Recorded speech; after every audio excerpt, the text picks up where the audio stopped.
Morning. The objective really this morning is to take you through a journey of how Twitter works as a content distribution channel, but also as a means of gathering content. And specifically, you might start seeing more and more stuff like this. I lifted this from Marketing Magazine, but I think increasingly we're seeing that Twitter's integrated as both content creator and content distributor within B2B publications. So specifically, I thought I'd start by just talking a little bit about how we see Twitter, how we talk about Twitter. We tend to talk about the product as an information network, so you tend to follow your interests and passions on your platform.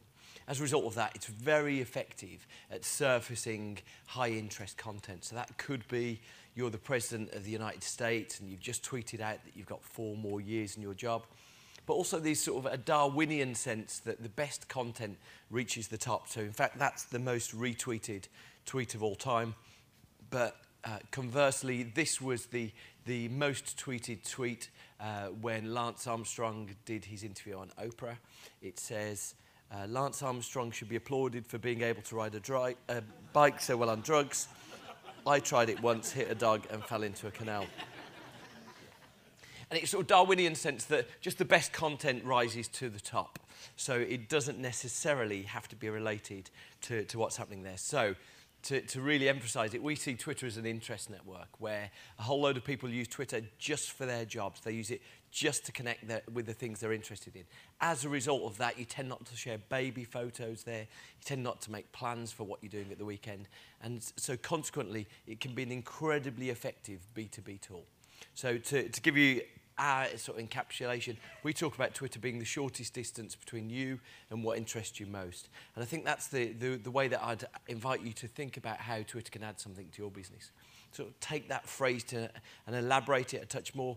So the shortest distance between you, and that's represented by the @ sign, the Twitter handle, we talk about it. See this more and more.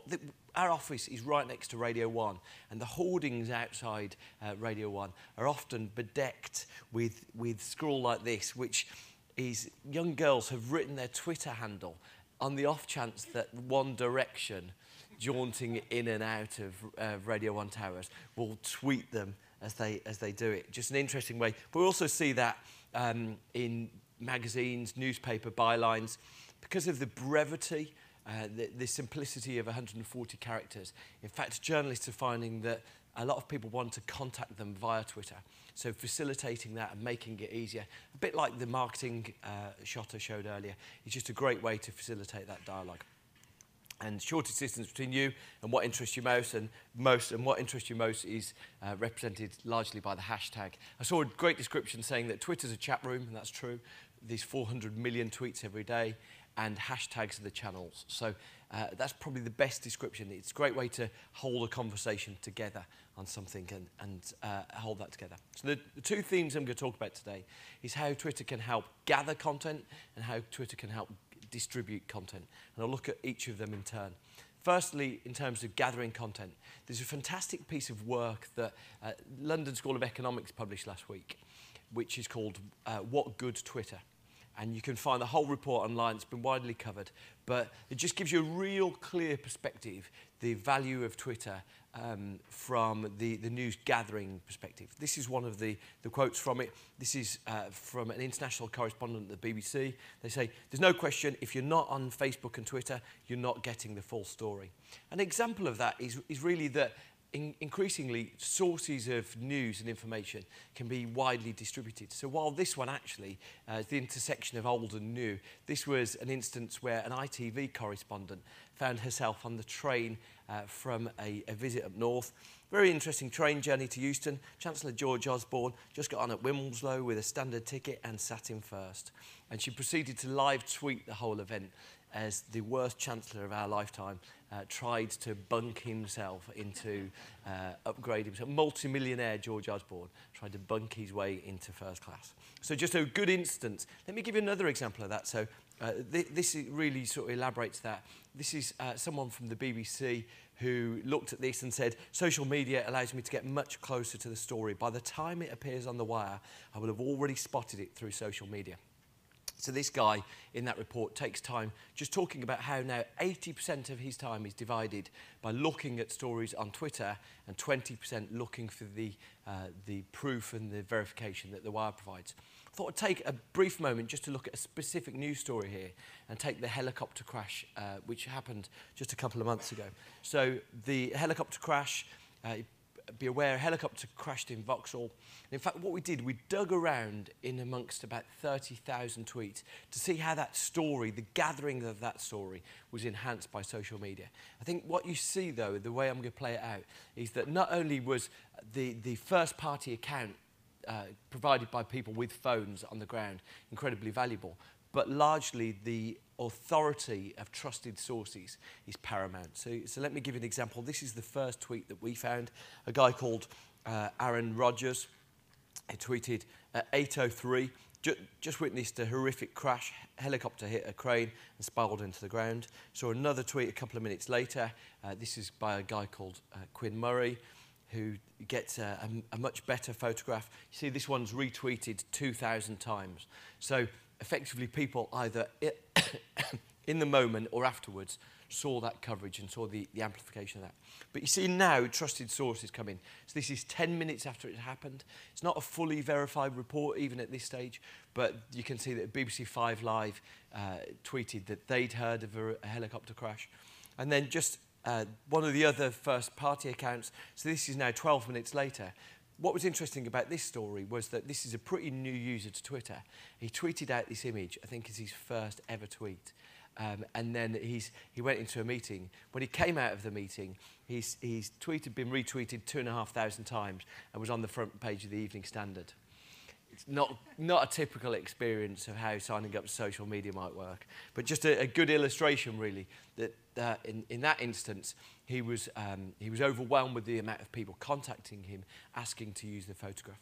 Just a good instance where you could never anticipate where that news creator would come from, but obviously really good placing for the time. And then this is now 15 minutes after it's happened, and the BBC News report officially confirms this as news. And so you can see, really, we took a lot of time looking into this and exploring it. And the vast majority of people who heard of the story heard via the BBC or via Sky. 5.5 million people follow the BBC Breaking News account. Most of the other accounts I've showed there have about 100 people. But we had a consequence where even if you've only got 100 followers or 10 followers on Twitter, you can find yourself right in the centre of a news story.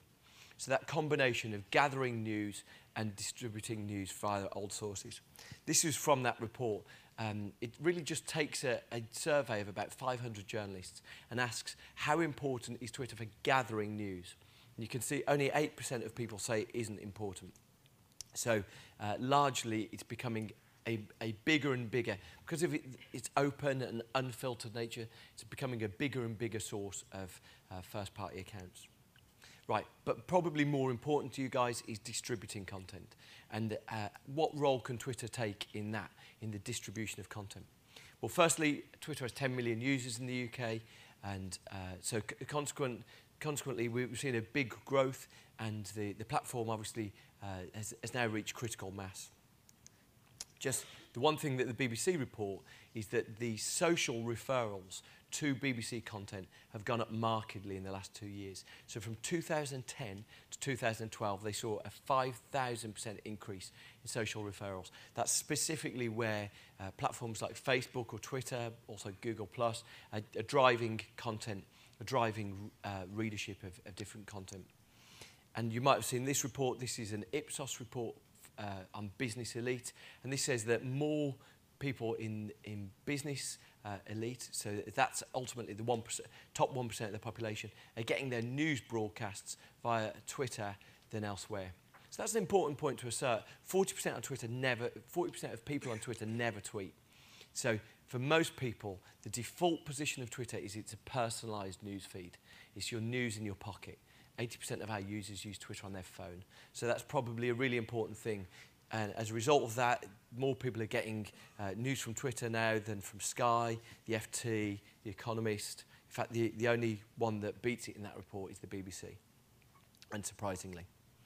And so back to that original report I mentioned, What Good Twitter, this now looks at how important Twitter is for distributing news. Now, it's worth emphasising this is a journalist perspective, but you see here that no one says Twitter is unimportant, and the vast majority of the audience here say it's either essential or very important. So you can see a big change. The way that people distribute content is clearly really important here. And I think this is where the authority of everyone in this room really cuts through. So there was a report about 2 years ago that really looked at who was originating the most important content on Twitter. So I mentioned that there's 400 million tweets created every day, but the vast majority of tweets consumed actually come from the big accounts. And so I mentioned before, there's 5.5 million people who follow the BBC account. The vast majority of people are consuming news from trusted sources. So like I say, this is a Cornell University report. This says that of all the content consumed, about half of it is created by 1% of users. So this really asserts the value of an authority. That there's no shortage of, there's no scarcity anymore, there's no shortage of voices, but those trusted sources are incredibly valuable. And what we're really starting to see is that news publications are being deconstructed into a series of atoms, really, each story being an atom that can distribute itself and can rise to the top. So whether you're a paywalled publisher or whether you're free to consume, the distribution of your stories, story by story, is a really important way to try and extend your audience. So two different objectives and two different ways to get your content out to people. Firstly, gathering news, and I think, as you saw from that the marketing page I showed, was gathering a diversity, a plurality of opinions. We see this all the time. Gathering perspectives, gathering different people's views is incredibly easy now. One of the best, most engaged forms of content on Twitter is questions.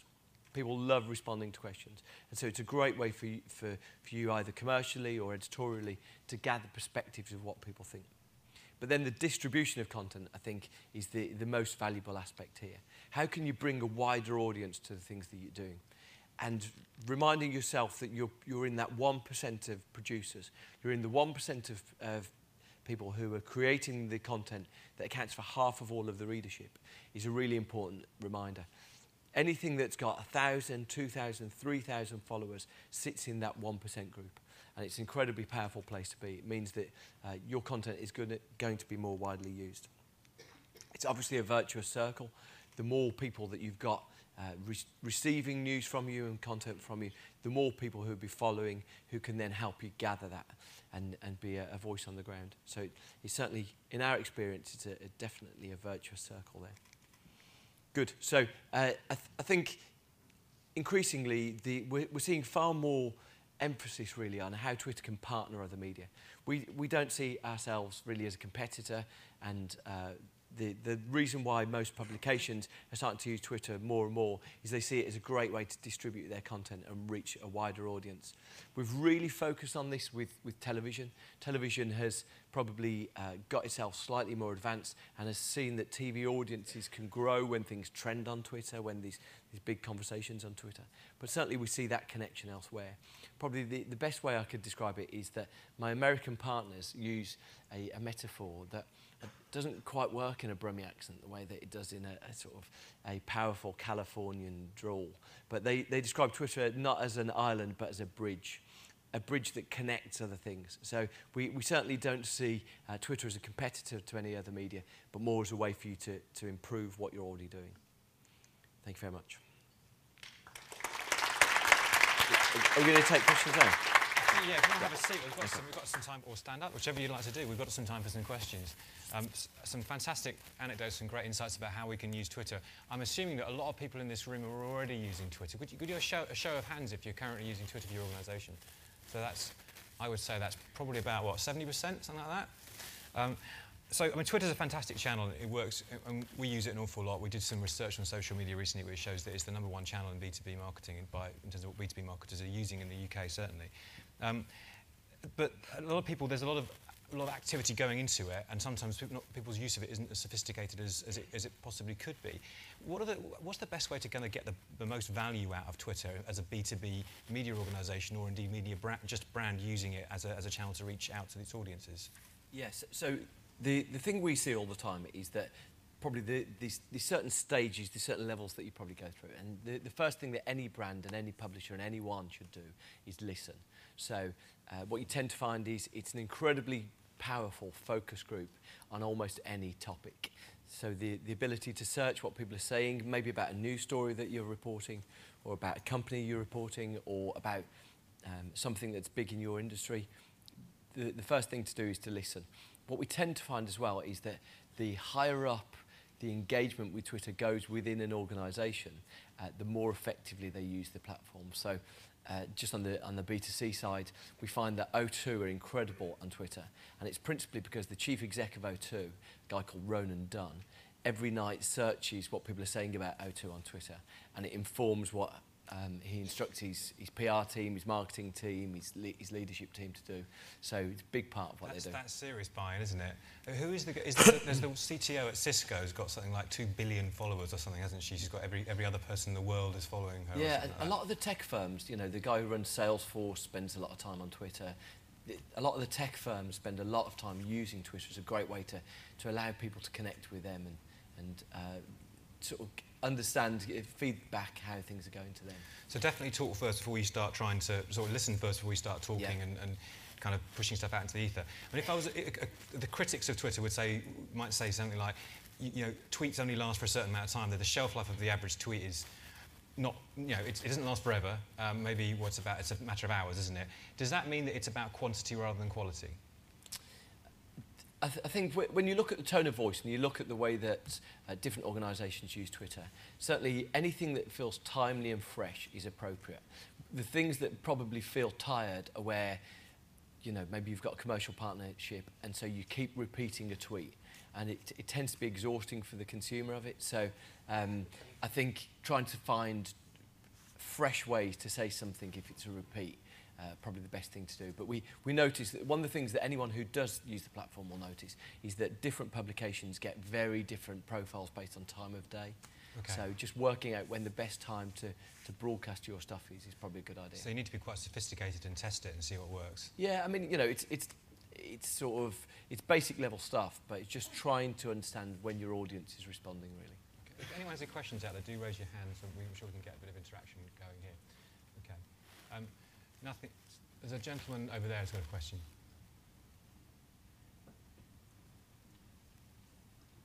John Bentley from Incisive Media. What data do you make available to people who are looking to access Twitter users?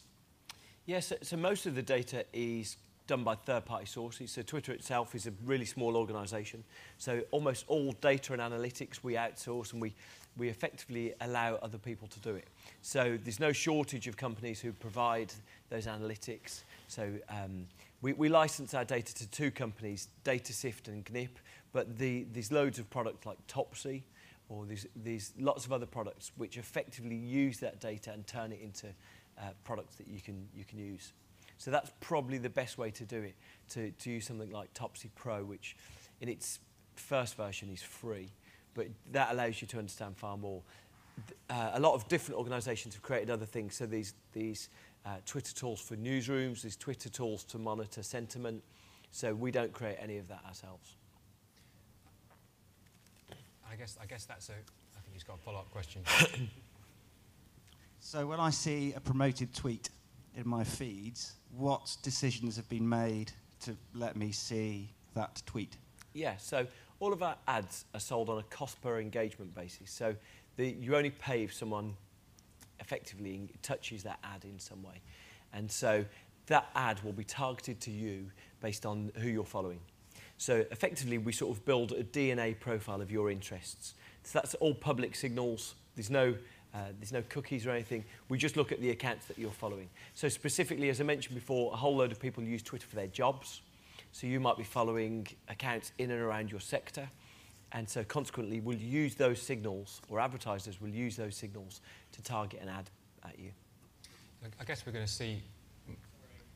Third one is going in. When you say we build that DNA profile, is that the third-party sources who are building that DNA, or is that Twitter itself? Yeah, so that's an advertiser. So an advertiser will come. So you can imagine sort of a Venn diagram of different users on Twitter. There can be someone who watches The Only Way is Essex, Made in Chelsea, X Factor. And so consequently, all their interest profile will cluster them around that sort of ITV profile of viewing. But then, like, completely opposite end, there's someone who's in the retail sector, who follows Retail Week, who follows some of the journalists on Retail Week, who follows some of the figures in that sector. So we will target ads, or an advertiser will target ads based on those two different profiles. One will be something far more ITV-like, but then the other one will be someone who's very interested in the retail sector. And again, you only pay for the ads that work there. So it's entirely defined by an advertiser. So in terms of commercial services, thanks very much for the questions. In terms of the commercial services, that's obviously something we're going to see a bit more of. I'm assuming we're going to see a bit more of from Twitter over the kind of coming months and years as it's kind of increasingly becomes a monetisation of the platform. In that respect, I guess you're talking to brands, you're talking to media organisations in pretty much the same way. Are you differentiating in terms of how you're targeting? Is there any discussion around creating services specifically for media organisations? We want to keep the balance of ads exactly as it is now. So I don't think you're going to see anything more overt than you're already seeing. We have 3 ad products. So the promoted tweets mentioned there, promoted trends, that's the most discussed thing on the day. And then promoted accounts. So that's just people who want to build followers. So that might be you want to build followers for something commercially you've got, and again, you just pay for the ones who follow. But we don't have plans really to make it any more overtly commercial than that, because it's proving a great business, so we're happy with that. Okay, so we're not going to see it kind of overwhelmed and radically commercialised like other platforms might do. We won't mention any names, of course. In terms of, we talked earlier on about the kind of, one of the very first sessions we talked about the Generation X, Generation Y things and the digital natives. One of the criticisms of Twitter might be is that you've got, particularly in a business environment, the senior decision makers are, shall we say, are not as socially savvy as perhaps the average teenager. And that may be restricting the kind of limitations or the potential of it as a kind of a business decision-making tool. How quickly is that changing? I think it's changing a lot. I witnessed the report there saying that more people are getting news from Twitter than from the FT amongst business elite. I think, largely our job there is to explain to people there's no shame in not tweeting. Because normally, if we go and see someone senior in a business, they'll say, I'm on Twitter, but I never tweet. Right. And, normally they've got the egg as their icon, and they're happily following 100 accounts, but they have no desire to tweet. It's sort of why we never talk about it as a micro-blogging service, because for most people, the default setting isn't micro-blogging. It's effectively getting you news. And do you offer best practices in terms of, obviously the guy at O2, that sounds like a fantastic way of doing it. You've got someone really bought into that and they're really monitoring sentiment and activity on a daily basis. I guess that's the problem with it. It can seem quite, for those people who are less comfortable with it, it can seem kind of intimidating and a strange new world. Your advice to them is to go and start listening, and that's the first step for them. Yeah, there's a wonderful quote, and this is definitely true. This is one of the biggest challenges that we present ourselves with. There's a great quote by a guy called Nick Bilton, who writes for the New York Times, and he says, some social networks start addictive and become exhausting, and Twitter starts exhausting and becomes addictive. Right. And there's some truth in that most people go through a period of looking at a tweet and thinking, I don't really get this. I don't even know what's being said here. It's sort of this strangled mass of @ and hashtags and RTs. I don't even know what's going on here. And then normally they go through a process where they often have a Twitter moment where actually either a news story breaks and they realise they got it from there first, or they realise that they're seeing connections that they weren't seeing elsewhere. I met a guy at an event about 4 months ago, and he came up to me and said, all I do is I use Twitter for my job. I asked him what his job was. He said, I'm a professor of autism. And he said, all I do all day long is the people I used to see every year in Sao Paulo or Tokyo, once a year I'd see them. Now I connect with them on a daily basis. And I said, how many are there? He said, there's 41 of us. And for him, Twitter, it has nothing to do with TV, has nothing to do with music. For him, it was just a great way to connect with a very small group of people in a sort of abbreviated way. So That's what often happens, that people go through this process of thinking, this isn't for me, I don't get it. And then they normally have an epiphany where they go, all right, I see the point of this. I get it now. Okay, and that's I can empathise with that kind of discovery process. Yeah. I think one last question probably would be, assuming most people out here are using Twitter at least to a basic degree, and I suspect in a lot of their organisations in the kind of news teams or whatever, they're using it quite a lot. Are there any kind of ways in which there are any missed opportunities that you can think of in terms of how they're using Twitter and things they could be doing to kind of escalate their usage and make it more profitable for them, and more useful as a content dissemination tool, or even as a commercial tool? Yeah, so I guess, there's no shortage of ways of using it. Probably the best people who use Twitter are the people who think about how things that are happening in real time, think about their part in that conversation. So when things are trending, when things are being discussed in your sector, making sure that you're participating in that by either joining hashtags or just making sure that you're having a say in that discussion. The other obvious way, and it's free again, is just making sure that your journalists have got their Twitter handles on the page, that you're encouraging people to engage with you that way. It's completely free, but it starts building up your influence in your sectors. Okay, Bruce, I think that's just about what we've got time for. Thank you very much indeed, much appreciated. Thank you.